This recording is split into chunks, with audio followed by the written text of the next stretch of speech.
Okay, so picking up where we left off, next step we're going to um, figure out how to kind of manage our contracts and get to the contract, and then we'll get to the core of the functionality, which is editing contracts and creating contracts. Okay, so now we're logged in. So now let's go to our contracts index.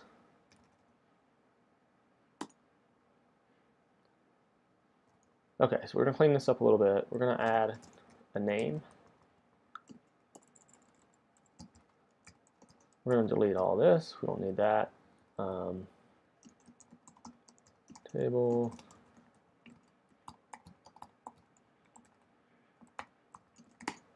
Okay, and we need to generate a name. So um,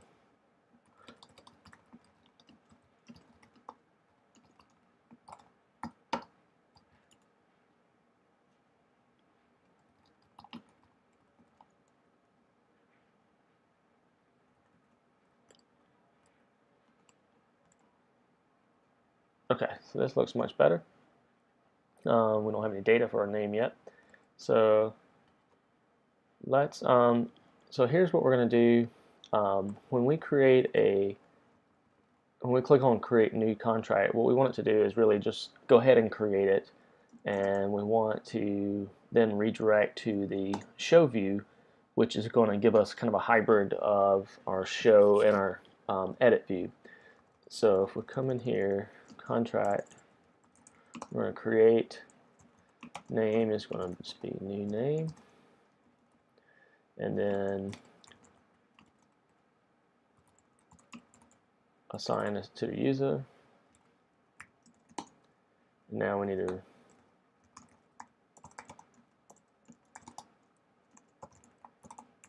redirect to the contract. So let's see if that works. Okay, good. So it created it, put us in here. One other thing we need to do for our JSON builder, we need to add that name.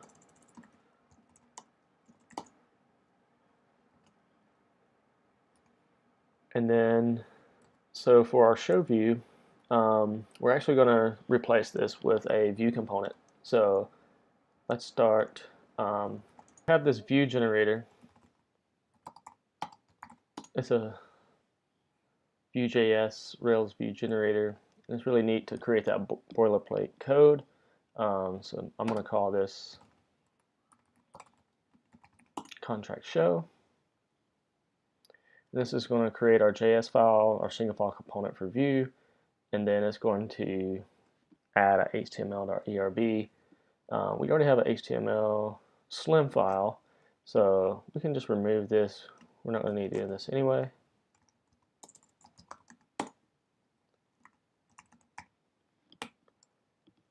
There's our ERB. So this is going to put a div called contracts show view.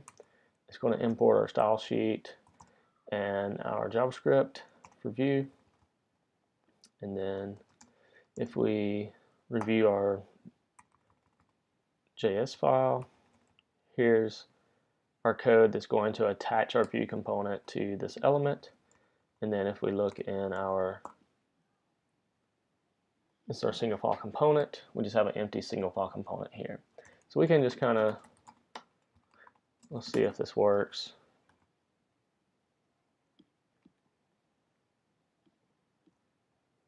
Okay, so there's our test.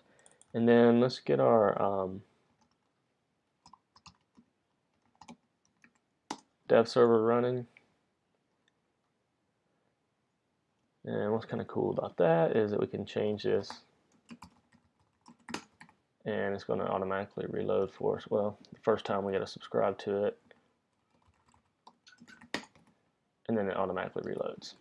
Okay, cool. So now we can start with our component. So what we want to do is I want to have like the edit functions on one side, and then a preview of that on the other side. So first we're going to add some form. I got this right here.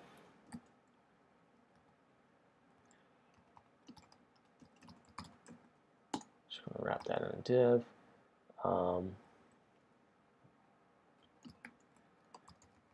And our first one is just going to be name. It's going to be text.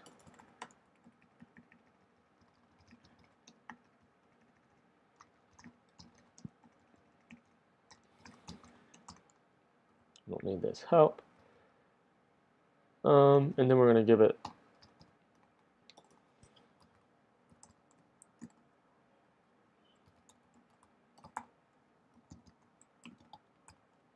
okay.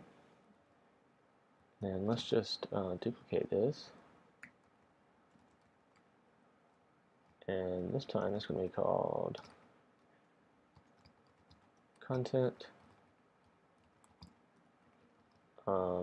Oh, we're going to change this to text area.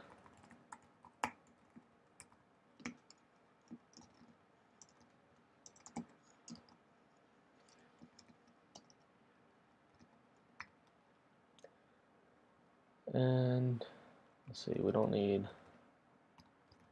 this type. Do you need the class, ID?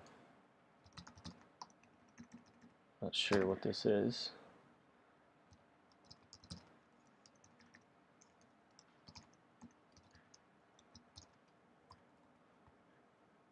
Alright, and then we don't need this. There's our button. So let's see what we get. Let's see what the matter is. Okay, so it's looking for name.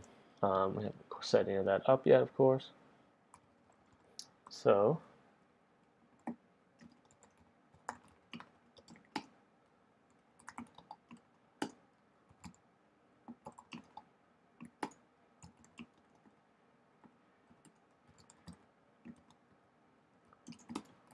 see if that works. Okay, cool. So let's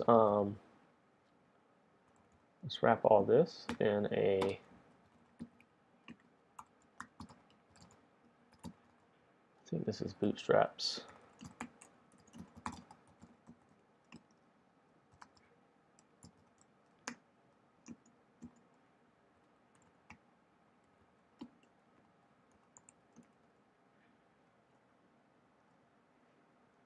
Did I do that right? Oh, there's one. There we go.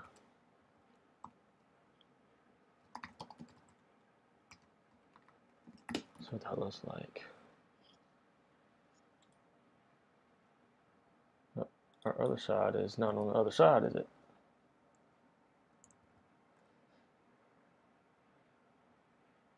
Oh, we need a row, don't we?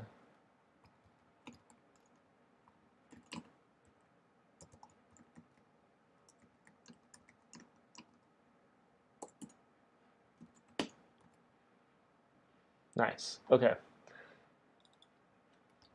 So now it's pretty easy. We can just output whatever this name is. Let's say we want it to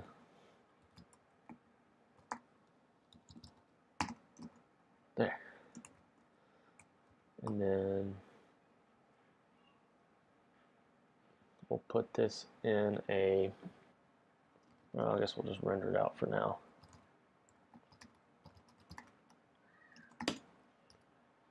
Okay.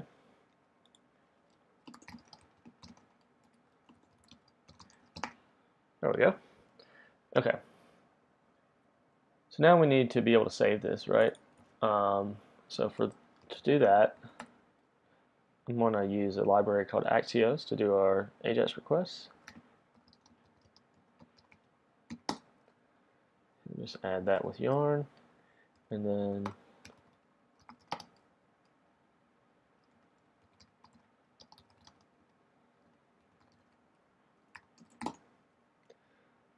totally doesn't seem right. There we go. Okay, and then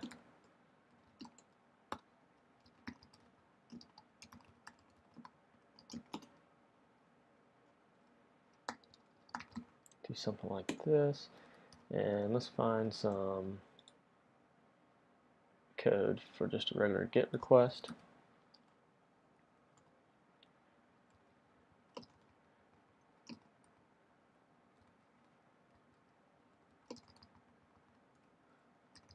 Format that. Okay, now our URL is just going to be the page that we're on plus JSON. So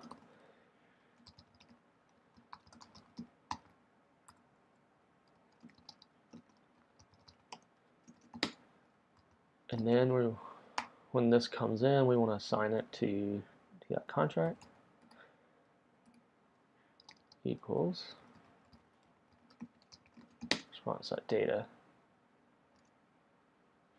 All right, I'll always make this error.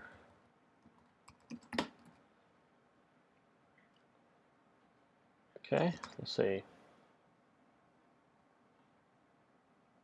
T is not defined.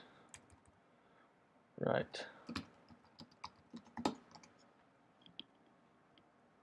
Okay, so here's the name that we created in our controller.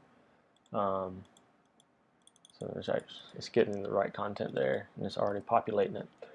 So now we want to be able to save it. So to be able to save this, we just need to catch some sort of function or event, and let's just add this to our form.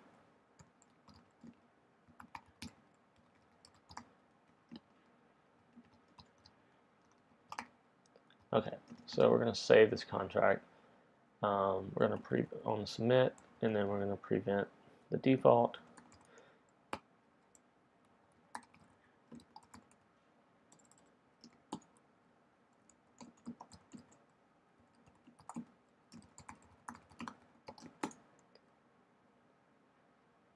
We're going to do something very similar to this.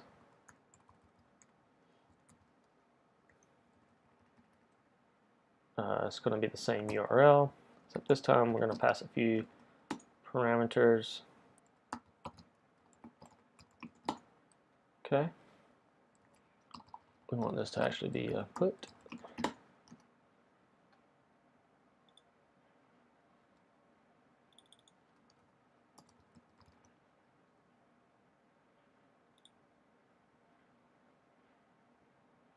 All right, let's go check our invalid ethnicity token. I have some code I'm just going to copy and paste in here that is going to basically get the token that Rails already generates for us in our layout header, and then it's going to take that token and set it in the header. Axios is going to do that, set it in the request headers, and that should work. Let's just try one other thing I just remembered. In our controller, when we added the name, we never put the name in the permitted parameters. So now that's permitted. So let's see what we get. Let's make sure we're all refreshed. And so we'll try adding something onto the name, submit, and we get a success. And let's just refresh, see if we still get it. Yep, so it's still there. That's good. And now let's add a home link back to here. So that's going to be in our menu.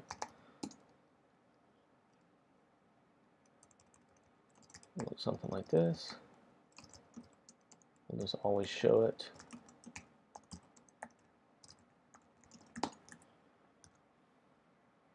Okay, so now we can go back home, and there's our new biz contract. Oh, but it's not linked.